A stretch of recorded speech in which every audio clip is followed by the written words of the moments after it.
ایک 55 سالہ شخص ڈپریشن کا شکار تھا۔ اس کی بیوی نے ماہر نفسیات سے ملاقات کی اور کہا کہ میرا خاوند ڈپریشن کا شکار ہے، براہ کرم میری مدد کریں۔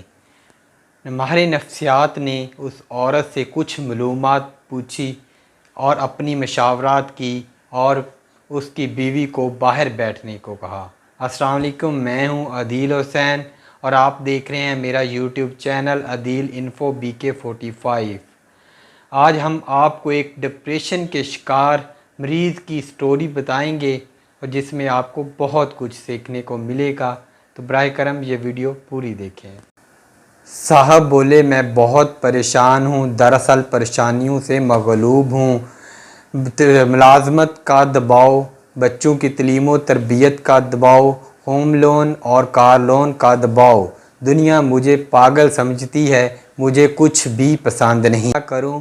میں اتنا تنگ آ گیا ہوں کہ میں اپنی زندگی ختم کرنا چاہتا ہوں۔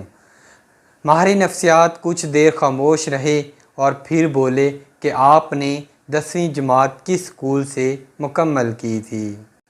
اس شخص نے اپنے اسکول کا نام بتایا تو ڈاکٹر صاحب نے کہا کہ آپ کو پھر اسی اسکول میں واپس جانا ہے، اپنی 10ویں جماعت کا رجسٹر تلاش کرنا ہے اور اپنے دوستوں کے نام تلاش کرنے ہیں اور ان سے رابطہ کرنا ہے اور ان کی خیر و آفت کے بارے میں دریافت کرنا ہے۔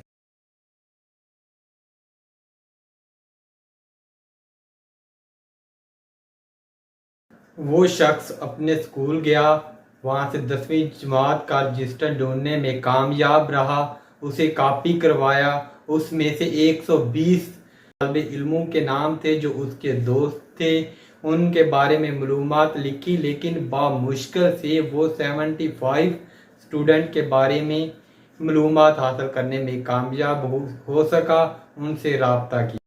میں سے 20 مر چکے تھے، 7 رنوے تھے، 13 طلاق یافتہ تھے اور کچھ لوگ ایسے تھے جو کہ بات کرنے کے بھی قابل نہیں تھے، اور 10 افراد اتنے غریب تھے کہ ان کے پاس کھانے کی بھی رقم موجود نہیں تھی، اور ان میں سے 6 اتنے امیر تھے کہ اسے یقین ہی نہیں آیا، اور کچھ اس کے دوست مختلف بیماریوں میں گرے ہوئے ملے۔ اس کے دوستوں کے کچھ بچے آوارہ، بیکار اور چور نکلے، اور ایک شخص اس کا دوست تو جیل میں قید تھا، اور ایک شخص 2 مرتبہ طلاق یافتہ ہونے کے بعد تیسری شادی کرنے کی کوشش میں تھا۔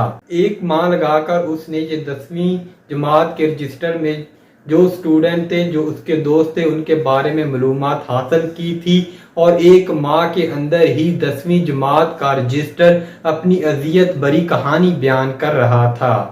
ڈاکٹر نے اس سے پوچھا، بتاؤ اب تمہارا ڈپریشن کیسا ہے؟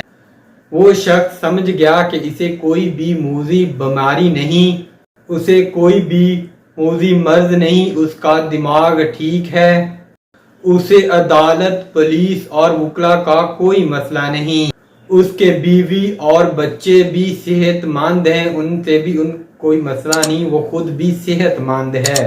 وہ کہتے ہیں کہ دوسروں کی پلیٹوں میں جھانکنا چھوڑیں، اپنی پلیٹ میں جو کچھ ہے وہ کھائیں، اور دوسروں کے ساتھ اپنا موازنہ کبھی بھی مت کریں۔ اور اگر پھر بھی آپ کو لگتا ہے کہ آپ ڈپریشن کا شکار ہیں تو پھر آپ کو بھی ایک مرتبہ اسکول لازمی جانا چاہیے اور اپنی جماعت کا رجسٹر تلاش کرنا چاہیے اور اپنے دوستوں سے ملاقات کرنی چاہیے۔ اسی لیے تو کہتے ہیں کہ دوستوں میں زندگی ہے، دوستوں سے رابطے میں رہیے اور ان سے اپنا حال احوال کہتے رہیں۔ دوستوں سے رابطے میں رہیں گے تو آپ کو بھی کسی بھی ماہر نفسیات کے پاس جانے کی ضرورت نہیں پڑے گی۔